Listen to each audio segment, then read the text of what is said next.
This is the Ruckus and The Menace Sports Podcast. Oh no! We suck again! I'm getting confused. What game are you calling? I'm calling both games! It is caught by Kelsey! Touchdown! Kansas City! I need 3 of those things, baby!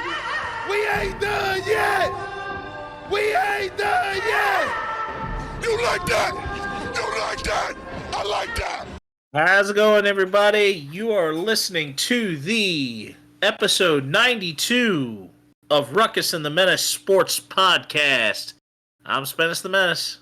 I am Ruckus, always causing a ruckus. And on this episode, our starting lineup recaps a couple of quick takes involving some major teasing and steps closer to projects that are on the way. Our standard Eastwood segment of the good, bad, and ugly. Our high heat, which kind of blends in a little bit to our film room as Ruckus and I go into the subject of bracketology. Our color commentary, continuing on, breaking down things involving NFL free agency. And we close it out with our stud and dud of the week. And shall we get right to it, or do we kind of want to get some off-topic things going on? Let's just kind of get right into it. I'll go through the baseball moves and the one NFL. Yep, and then I will take care of the upcoming content activities. So we are good.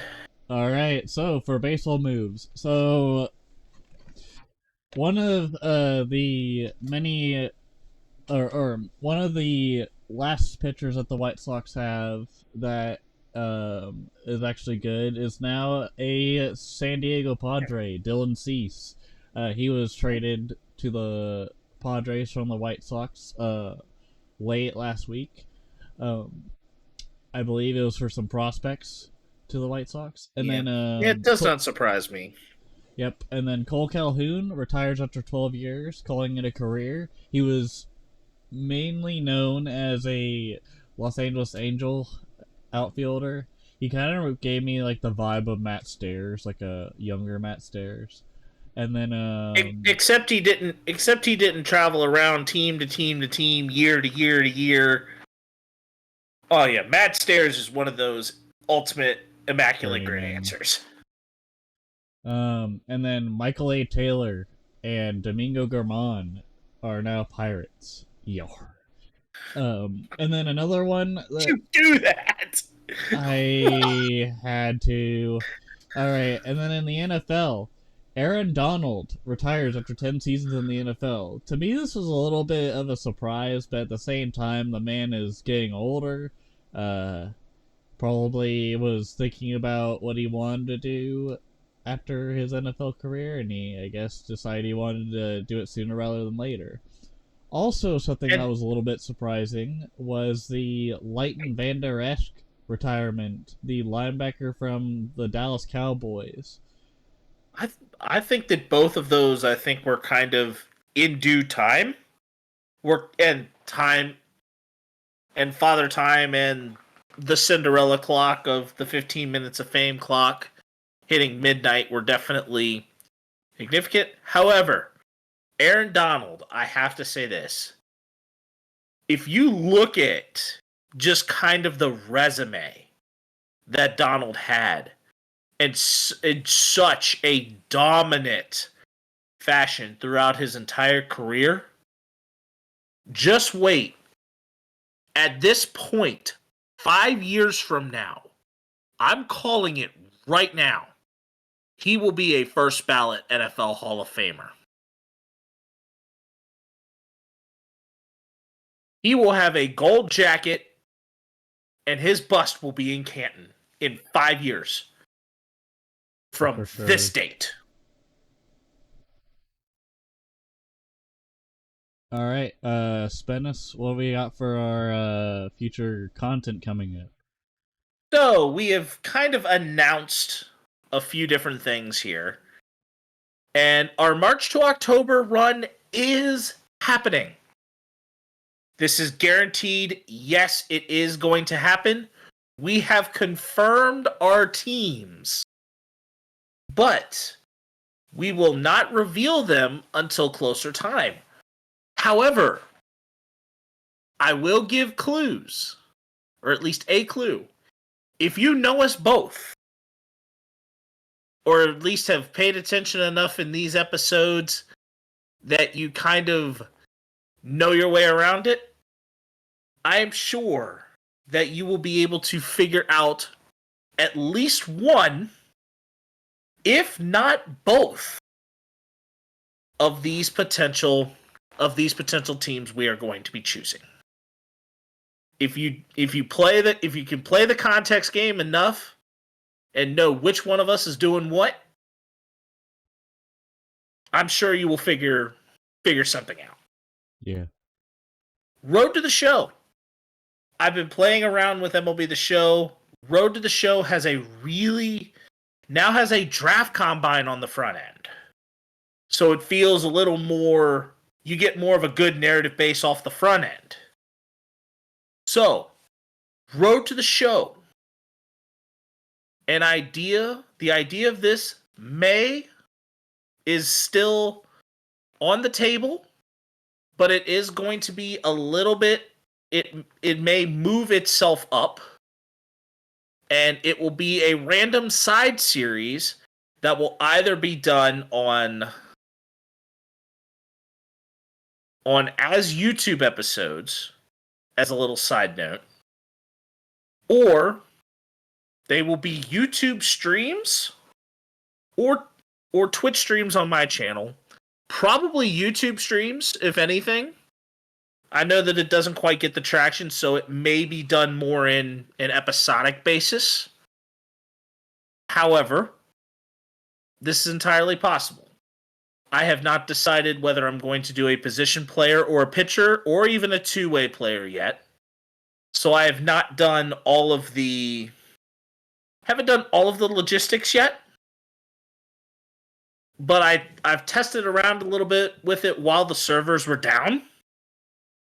And I actually was getting a little bit of enjoyment out of the front end of it. So this may be a possibility.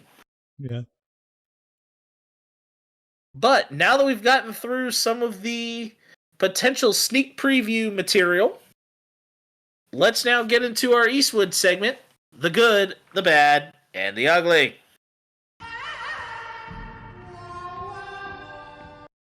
All right. So for the good this week, we have, or really I have, the KC Currents' first victory in their new stadium in the Riverfront in Kansas City, in front of a sold-out crowd. Mahomes and company were there to celebrate and witness the event, as Brittany Mahomes is a part owner of the KC Currents. As I think this is a Britt Mahomes passion project. Yes, yes, ma'am. All right, what was bad in sports? Now, I am going to have a very good reason why this is bad.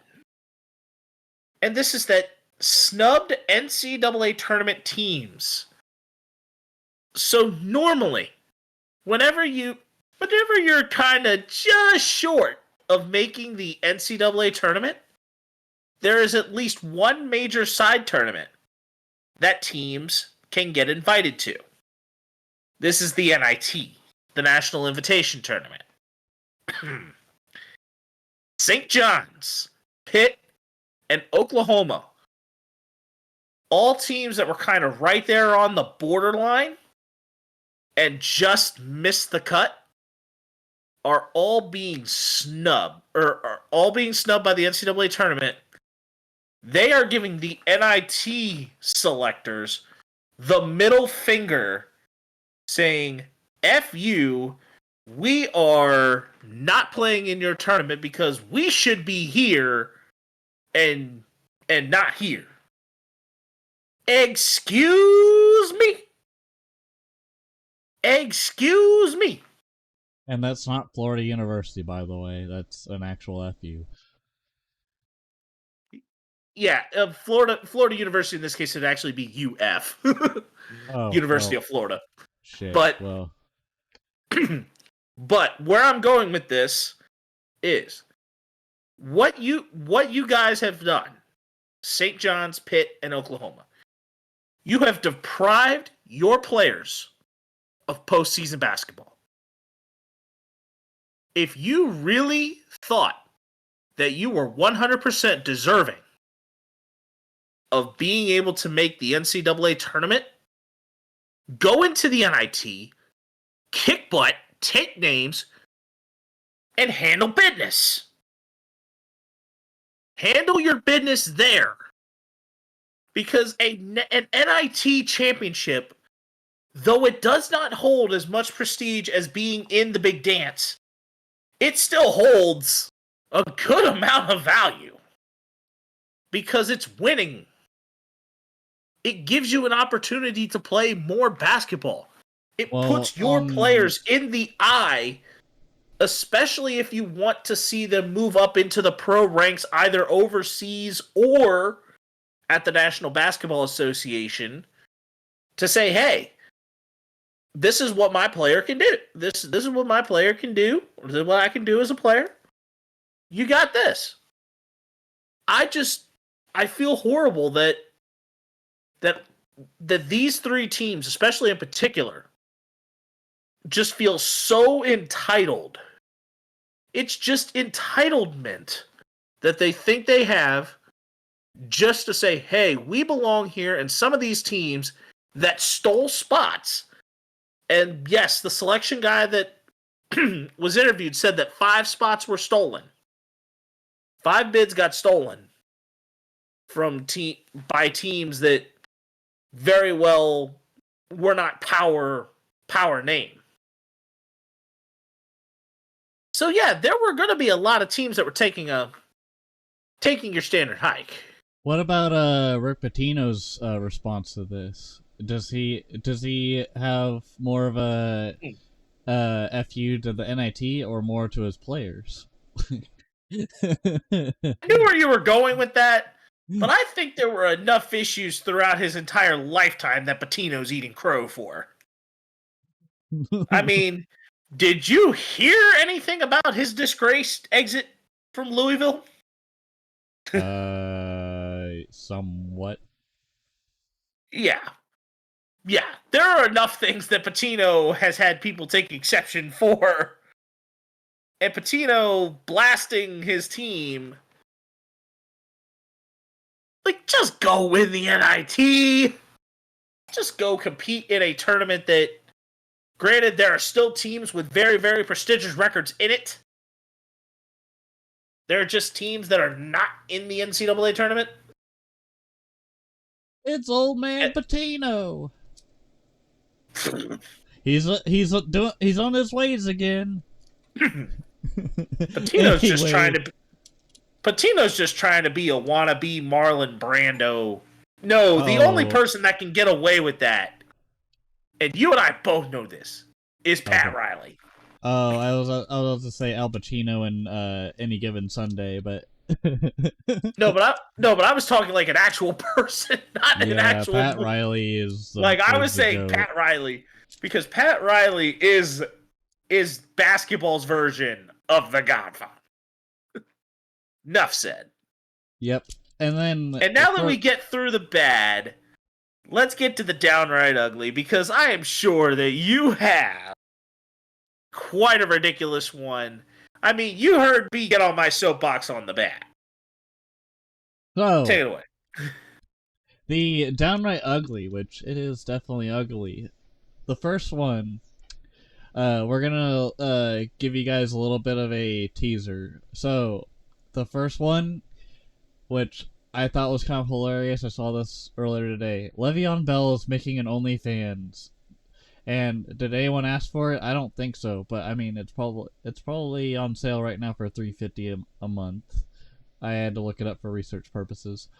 I thought that was kind of funny that Le'Veon Bell is making an OnlyFans. So, the actual ugly is Tyreek Hill's domestic violence issues with new wife sends outrage to the NFL community. If this guy didn't have any more baggage, he just added more to it. Like, my God, I'm glad that we traded him. I'm glad we got rid of him. There's people that probably still say, hey, like, Tyreek should have stayed in KC. Hell nah. That's all I'm gonna say. Yeah, there are enough problems going on with Tyreek Hill. He's trying to be a receiver that can catch passes for 2,000 yards, but you're now at a point where you're having issues with the new wife and domestic violence, and you could be putting yourself out for another at least 6 games, if not more, because this is not the first time you had this issue. Also, the whole, he's just a wild card in general. Like, he was talking, like, earlier in the NFL season about how when he retires, he wants to be an adult film star. It's like, bro, what are you doing? I swear. Dude, you're gonna be a body double for Tyreek Kevin Hill Hart before you're an adult film star, my guy. Has been hanging around with Antonio Brown for entirely too long. Dude, what he really needs to do is be a stunt double for Kevin Hart. I think that would fit him well over an adult film star. Yeah, but if you're talking about comedy, I think, though Tyreek Hill has a lot of good action in him, Kevin Hart in a live action movie, I'm sorry. You and I both know this. Kevin Hart tries entirely too hard. No, he wasn't ready. No. Now, if you were to put Kevin Hart as far as an animated character in a voice acted film, oh, Kevin Hart's good. Yep, in The Secret Life of Pets, for example. Oh, yeah, with Ricky! And they show the rest in peace. Every single time he did it. It's too good. Like, that was really good. I haven't seen the second one, but I watched the first one. Yeah. But now we go on from the ugly, which like, why? was more cringeworthy than anything else. And now we go into the high heat in talking about the NCAA tournaments. Yesterday was Selection Sunday. And I could not have found it more timely for this episode to bring about the men's and women's basketball tournaments. Not the NIT, but the actual NCAA tournaments. We have done, and we will be doing, head-to-heads with each other as far as total points wins on the men's and women's side. With the difference being that Ruckus was hosting the men's group, I was hosting the women's group. And we will have a winner on each side. So we're going to start with the women because this is kind of going to go a little bit faster. Do we have any notable teams that you have pulling an upset and getting into a deeper run of the Sweet 16? I mainly have Drake as a upset on K-State.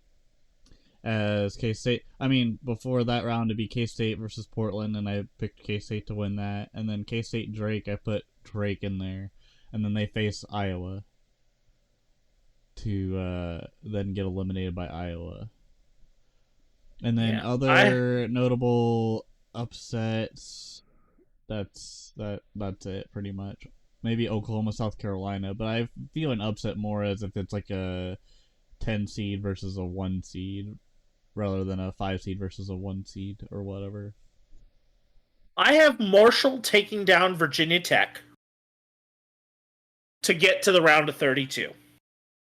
But they will lose to Baylor. I have Michigan. Well, I have Michigan beating Kansas. Let's see. I have. I think more of my fun is going to be like a little bit later on. As I have. Oh, I have Maryland. I have Maryland beating Iowa State. My lowest seed getting into the Sweet 16 is a 6. As I have Tennessee stunning NC State.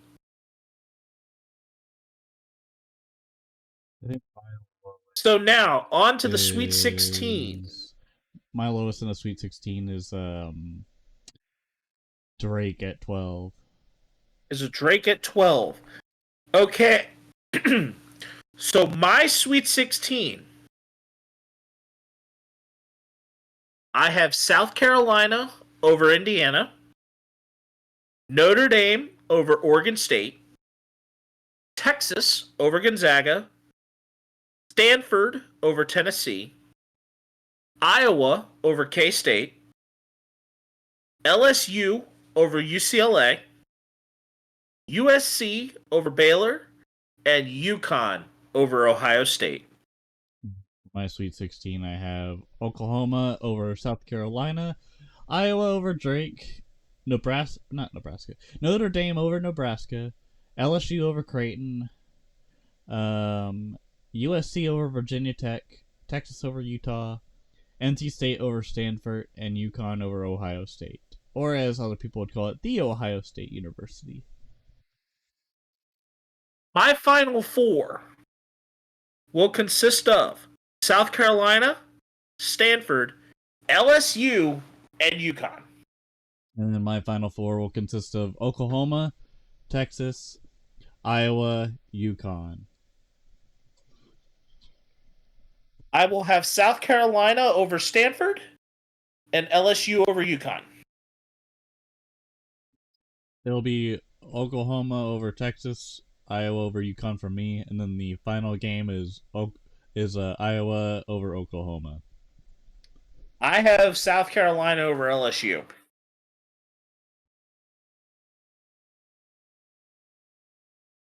And that is what we have for the women's. The only adjustment I may possibly make could be putting Iowa all the way through, but South Carolina I think will still win. I haven't decided fully on whether to do the Iowa LSU thing or not, but I am going to go. I am definitely sticking to my guns with South Carolina winning it all. And now for the men's tournament.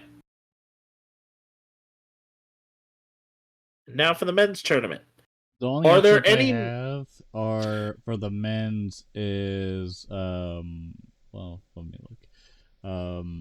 I think the only upset I have just a heads up, 8-9s are not upsets. 8-9s are not upsets. The only one I have is Duquesne over Illinois. You have Duquesne. You have Duquesne. Okay, that's how you spell it. First of all, beating BYU, and then after they beat BYU, they get into the Sweet 16 by beating Illinois.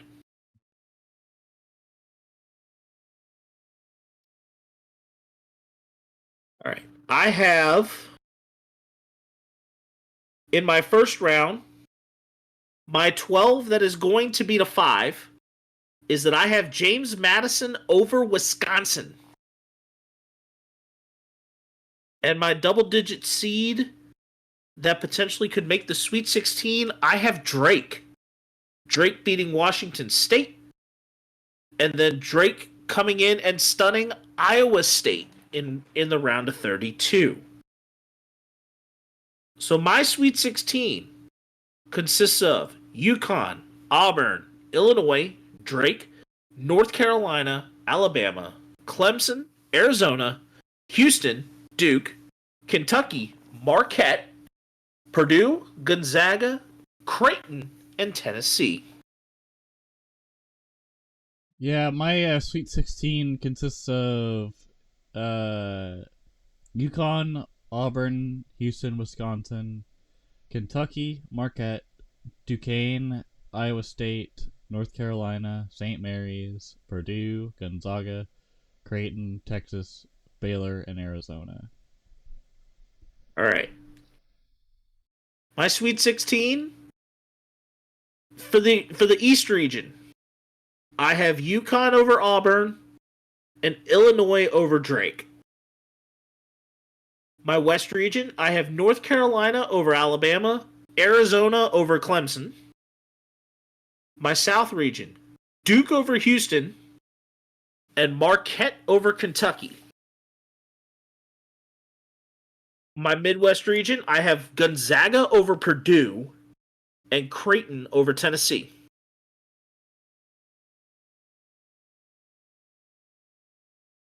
Your Sweet 16, Ruckus? So for my Sweet 16, I have Auburn over UConn, Houston over Wisconsin, Iowa State beating Duquesne, Kentucky over Marquette, and then St. Mary's over North Carolina, Purdue over Gonzaga, Baylor over Arizona, and Creighton over Texas. Over Texas, wow. It can happen.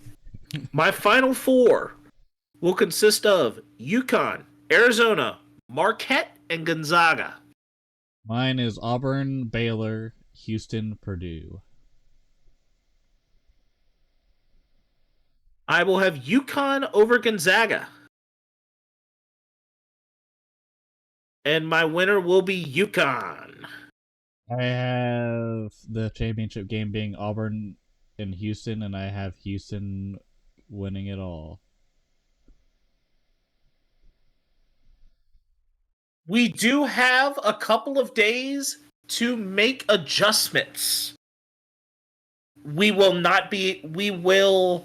let you know what those are the first week, because I do have a conditional pick in a 7-10 matchup in the men's side. If a team that I could potentially be looking at wins their first 4 game, and that being the University of Virginia. If UVA gets through to the round of 32 or beats Colorado State to get to the round of 64, I am taking UVA over Texas. Otherwise, Texas is getting there. That is my only conditional pick that I have.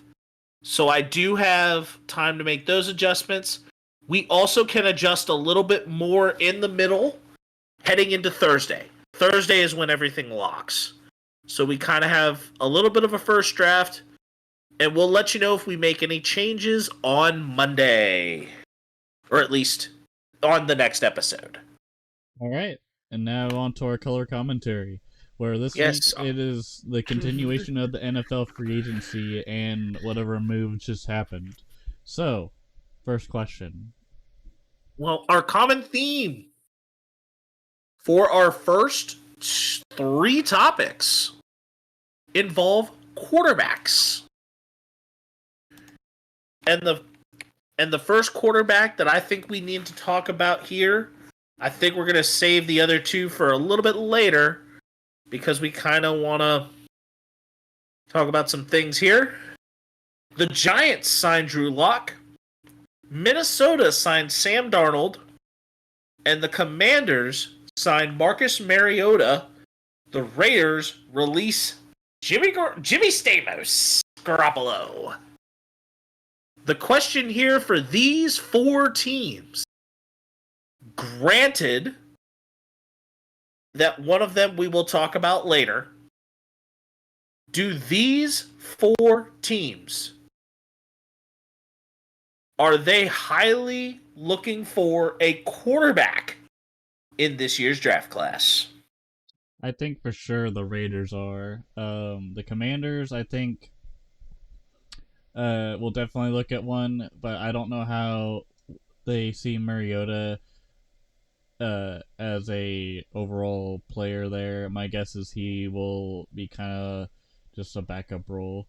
And then Minnesota, I think they need to figure out what the hell they're doing at quarterback in their quarterback room, because last time they did anything with it before Kirk Cousins got hurt was Nick Mullins, and Nick Mullins wasn't the greatest.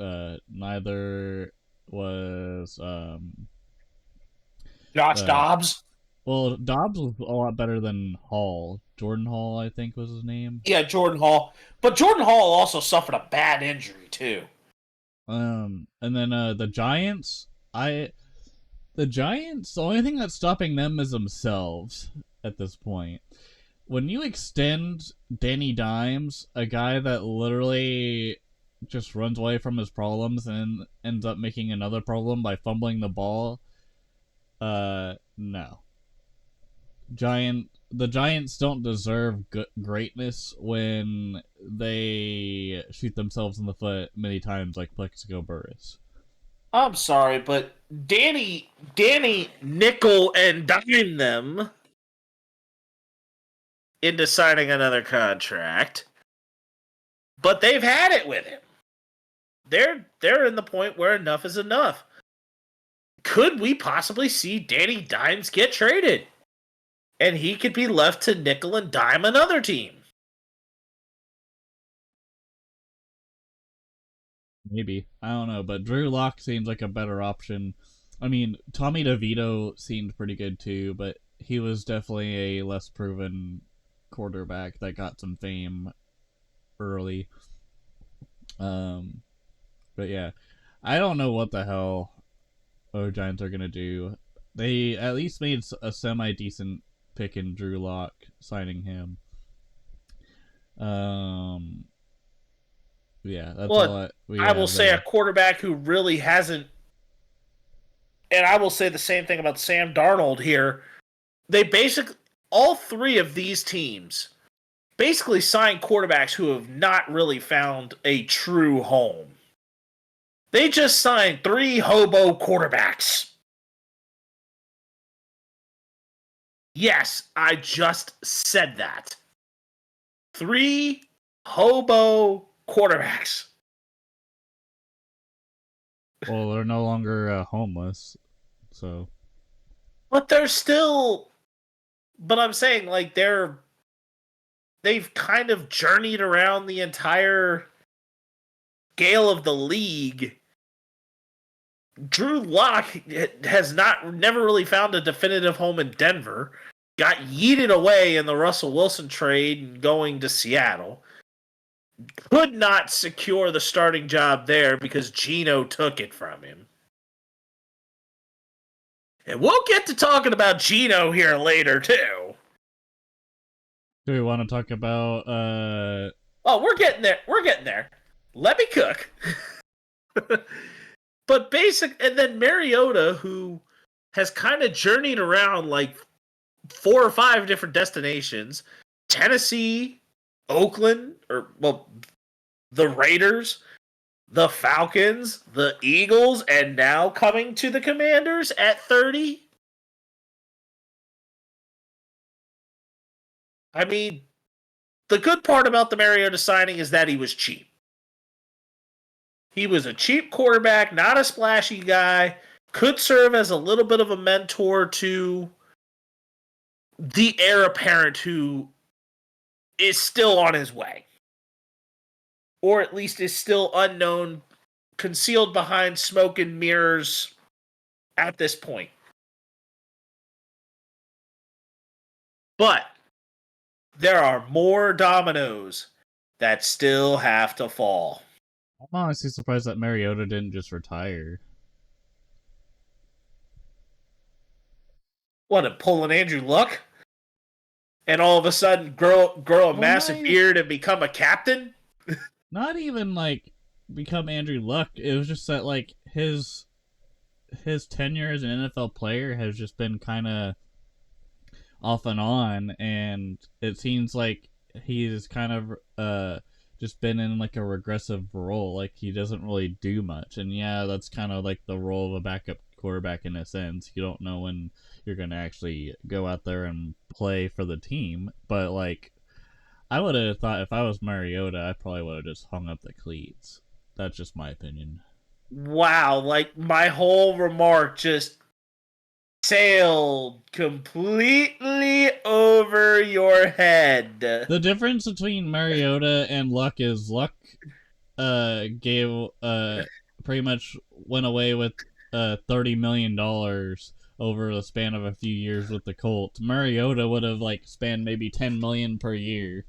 Like, no, but I'm also saying the growing the beard, all of a sudden like taking on a meme character. Like he basically retired to become a meme. anyways, But the next major move up the chain of dominoes is that the Commanders have traded away Sam Howell to move up a bit into the draft, trading away Sam Howell and a 6th round pick, sending him away for a 3rd round pick and a 5th round pick. What does this now become of the 2nd overall pick in DC? It's probably still the same thing. How many licks does it take to get to the Tootsie Roll center of a Tootsie Pop? The world at this point may never know. Just yet. But the real question that kind of comes about with Sam Howell going west is, does Sam Howell have enough to overtake Geno for the starting quarterback spot of the Seattle Seahawks? I think the real question is, does Geno regress? Or is Geno more of like that role that Alex Smith played when Patrick Mahomes was coming in? I mean, that's always a possibility too. I think Sam Howell's arm, probably compared to Geno's, might be a little more live. Like, he'll throw the ball further, he'll throw the ball with more zip, and is younger. So I think Sam Howell getting all that starting rep will definitely be a big benefit.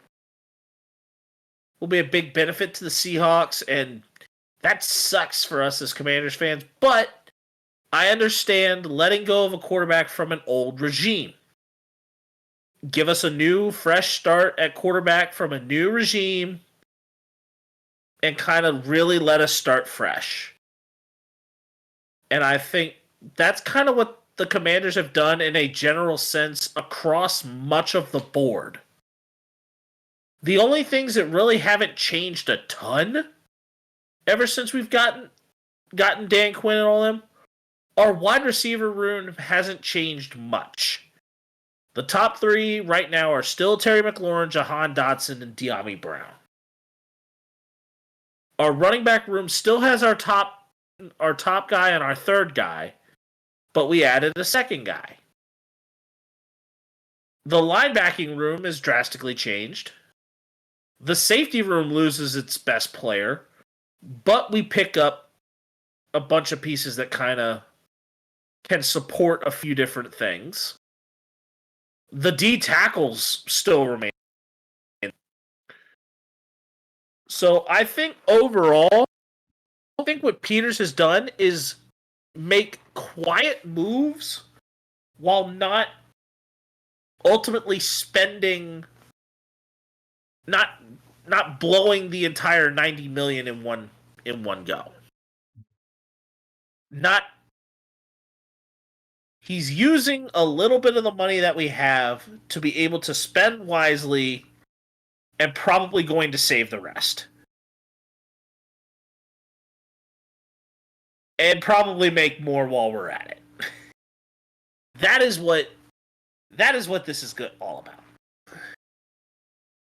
Yep. And the main event piece of this is Justin Fields finds a quarterback home. The question here is, the first part of this, is there a method to the Steelers' madness that we may not be seeing?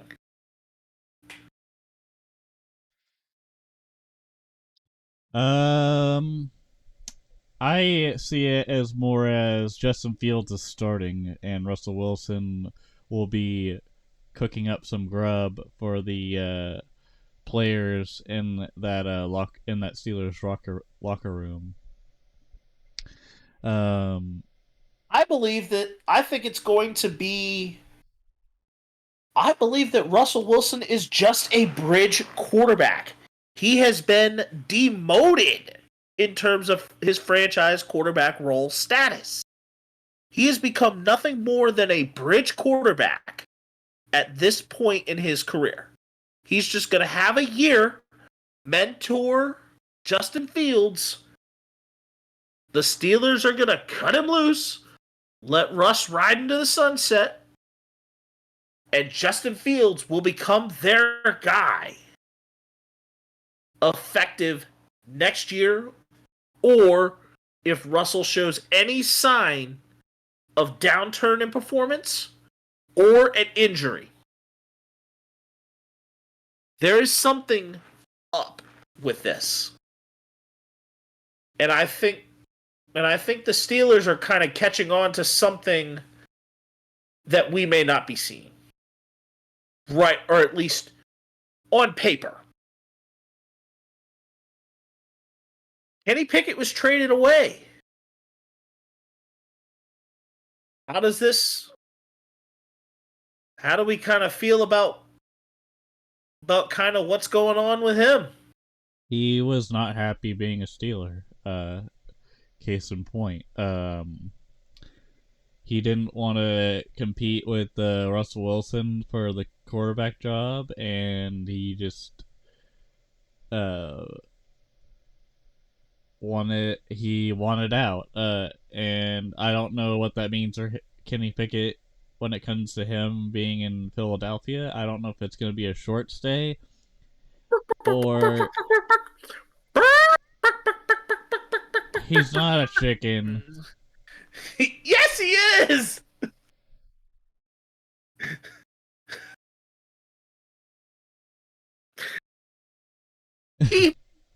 You basically said he backed out of a quarterback competition.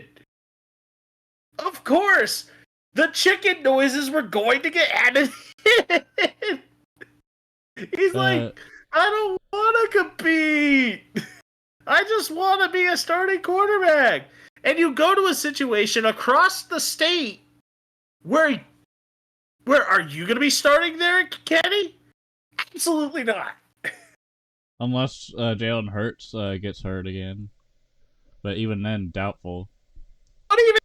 But even then, go to a situation where you're not even starting. Which kind of then goes to show you, Kenny Pickett, or show just us as a whole, that Kenny Pickett was never really all that good. And the only way he's going to have to prove us wrong is be able to do something. And granted that Philadelphia does have a pretty good offensive line. They've got a bunch of scary talent should Kenny Pickett have the opportunity to be able to do something with it.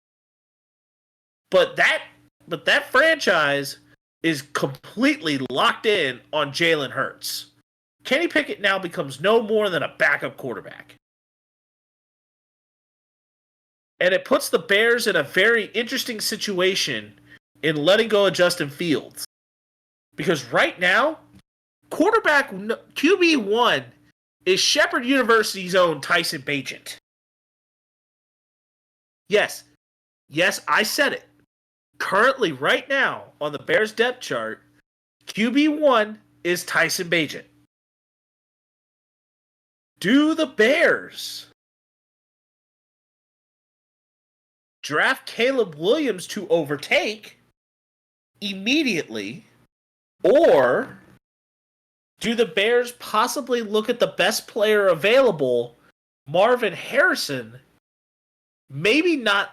Maybe kind of big brain this, or maybe kind of not take the risk like the Commanders didn't do, or play it more like an a la last year's Commanders, not take a risk on a quarterback and draft and ride possibly Tyson Bagent as a starter. I think that's a good idea. Also, I think Caleb Williams is super overrated and an idiot. I am hoping that Caleb Williams falls out of the top 5 or falls out of the top 2. So basically what it would be is that the Bears would take Marvin Harrison Jr., steal him away from Arizona, ride the hand of Tyson Bagent. Then, at 2, the Commanders choose not to go with Caleb Williams and stick to their guns of either going Jaden Daniels or Drake May. Leave Caleb Williams to either go to New England or have him fall even further. So something along those lines, one of those quarterbacks may take a little more of a tumble than we think. And I think in more cases, I think the dream scenario for me is that I hope it's Caleb. Yeah. But I don't think it's going to. It's sadly, I think, going to be Jaden Daniels that I think is going to be the tumbler. Yeah. Switching gears on something. So I'm gonna start with my back-to-back champions, the Kansas City Chiefs. They had 2 weapons to the offense. One being Hollywood Brown, also Boomer Sooner, and the second one being Irv Smith Jr. The reason why I put Irv Smith in here is because I think he adds a boost of offense to the tight end room, and I think this also brings a message of Blake Bell is not coming back as a Kansas City Chief because of he's aging as a tight end and he is getting hurt more often than not, and that doesn't help the team whenever you're hurt and not out there to help win a football game or go for another Super Bowl. The Hollywood Brown signing I think was very good for not only the money but just the character that Hollywood Brown has, which I'll get to later, but I think these are both very good signings. And now to the next one. Yeah, I am on that point of I want to see what Hollywood Brown brings to the table. I think Irv Smith may be more designed as a blocker. It opens up a little bit more for an aging Travis Kelce. But at the same time, I do believe that if Hollywood Brown has reliable hands, or at least reliable enough hands, and good enough speed to get down the field to be more effective than Tony or MVS, and kind of be able to be a complementary receiver to Rashee Rice, the Chiefs are very, very scary. But if there's any complaints of Hollywood Brown not getting a ball and becoming a problem, kind of like certain relatives that he also has in that wild card, I mean, blood does cause stigmas. We'll see. And that's the only piece I have with that. But then I am going to stay in the AFC West. The Chargers let their 2 top wide receivers walk Keenan Allen was traded to the Chicago Bears, and Mike Williams was released, freeing up $20 million in space following a torn ACL. I mean, this would be the only reason why the Bears would not go after Marvin Harrison Jr. is because they just picked up Keenan Allen. Well, But Keenan Allen is aging.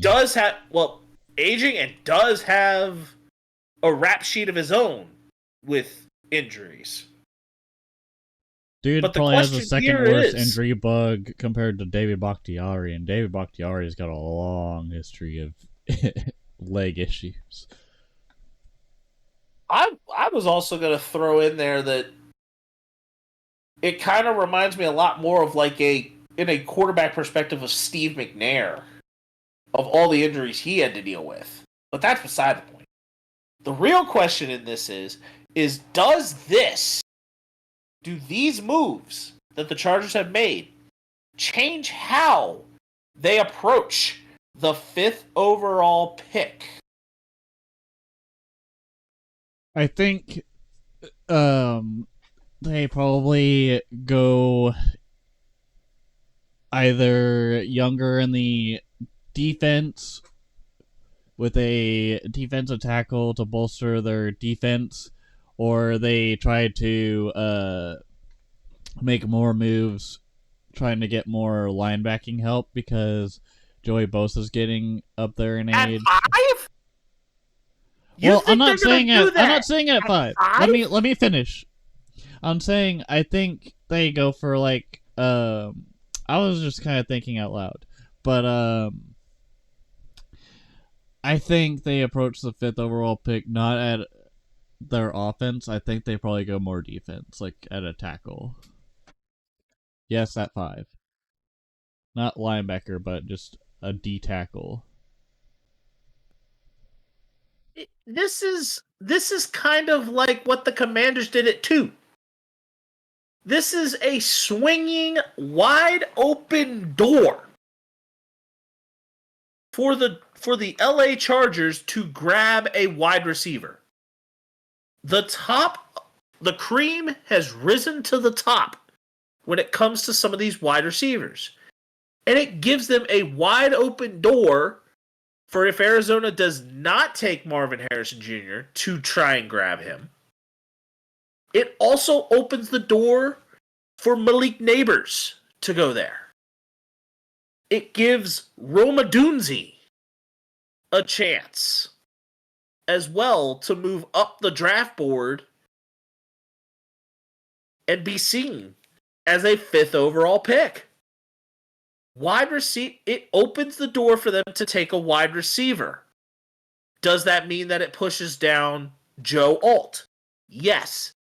It does also push down Brock Bowers.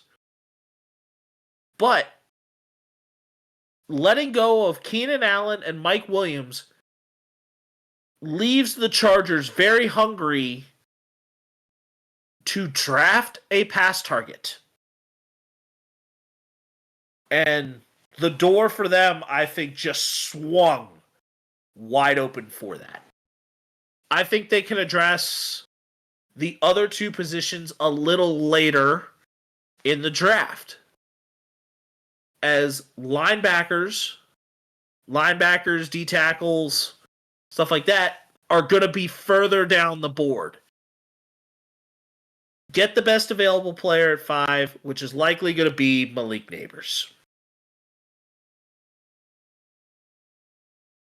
All right. And then the last major question here is which teams do we feel are quietly winning free agency so far? I mean, we know the splashy free agents, but who maybe are not making as big a splash, but you can tell that the ripples are very effective. I was gonna say either the Falcons or maybe possibly even Miami, the Dolphins. The Dolphins did not make any major splashes. I can agree with that. I think more of the splashes were the players that they let go of rather than Xavier Howard's still on the board. Yeah, because like Miami did a lot of small signings where it's like, okay, we put some veteran presence in the defense. We put Jordan Poyer in there, uh, and many other players. But because if it was because the first one I said was which You said Atlanta, but that was the yeah. biggest splash. Like, Atlanta went in loud. Yeah, with Kirk Cousins, Darnell Mooney, Curtis. I was going to Curtis say, Samuel. no, just Kirk Cousins alone. Kirk Cousins alone made them say they were going loud. And he might want to retire a Falcon, or he might want to retire a Washington Redskin, or he might want to retire a Minnesota Viking. Who knows? But here are the teams that I feel might be a little more kind of like fly under the radar, but yet they feel like they're winning. I have 3 teams. The first one is my own, in the Washington Commanders. None of the major free agents that we had were super expensive. But you're getting bang for your buck deals. I think if we get great production out of a lot of those players that we had, the bang for your buck and the efficiency just skyrockets. And I think that could translate into a much more valuable improvement in the Commanders as an organization.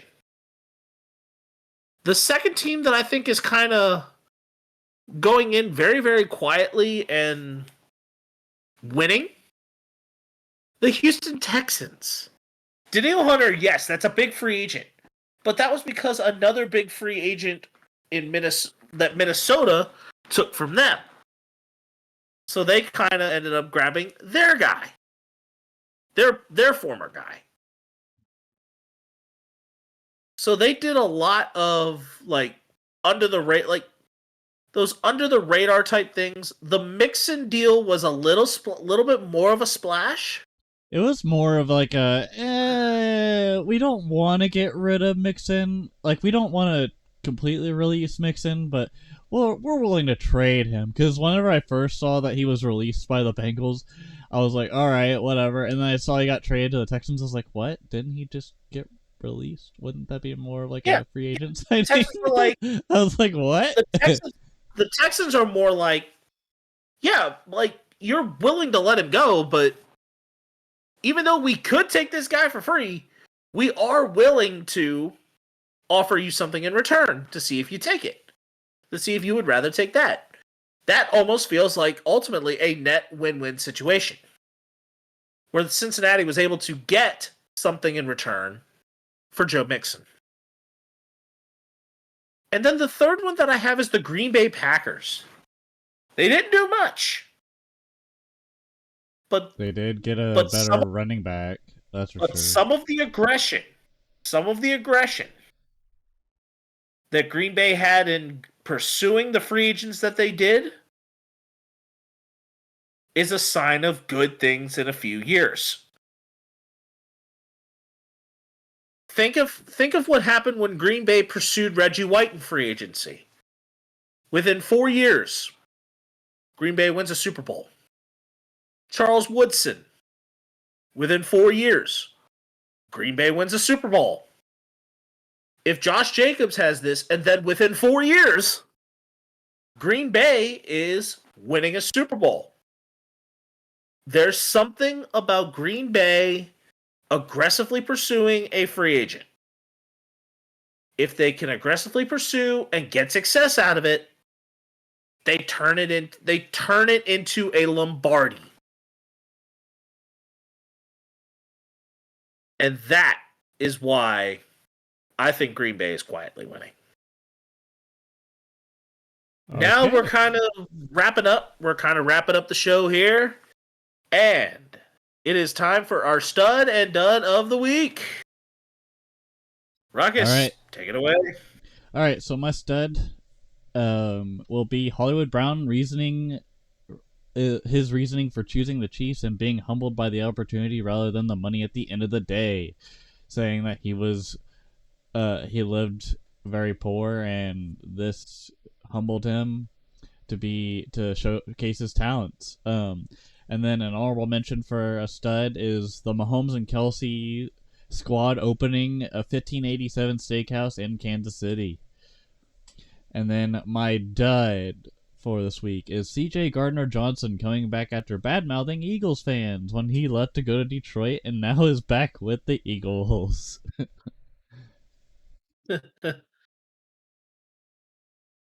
Wow. Out of all the things, you had that. But I am going to start with my stud. And that is, I am giving the Detroit Lions a stud for making the choice to extend GM Brad Holmes and their head coach, Motor City Dan Campbell, through 2027. This is something that over time, every bit with these two and being able to synergize themselves in getting the right players to help better their team, developing the players that they have, bringing in the guys that and feeling one with a philosophy and getting players that are willing to buy in. When Motor City Dan Campbell was hired, and he kind of took a lot of solidarity, I think with there was some sort of tragedy going on. I think he wore some sort of clothing from it. As soon as I saw that, the very first thing that came to my mind is, if the Detroit Lions fire this guy, they are going to make a horrid mistake. And the patience that each thing and each brick being laid to forge and build upon has made the Lions become the contender they are currently at this point. I wish continued success for the Lions,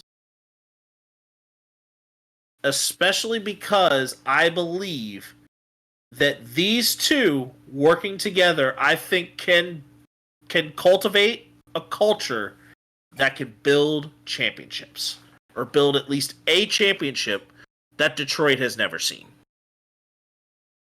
or at least has never seen in the Super Bowl era.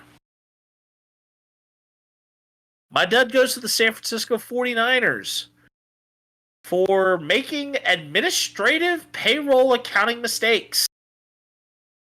Due to those, they are being forced to forfeit a 2025 fifth-round draft pick, which is their own, and then will be moving back 4 spots in the 4th round this year due to these mistakes.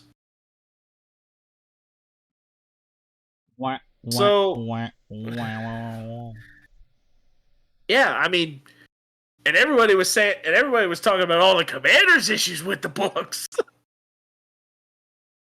Leave it to the defending NFC champs to kind of make a couple of clerical errors, and clerical errors can be quite costly, especially if you're an NFL franchise. Ruckus, take us out. All right, thank you guys for listening to our Ruckus and The Menace Sports Podcast. This is a Ruckus and The Menace Sports Podcast production, episode number 92. I am Ruckus, always causing a ruckus. And I'm Spence the Menace. Thank you for watching. Leave a like, and we'll see you guys later. Deuces.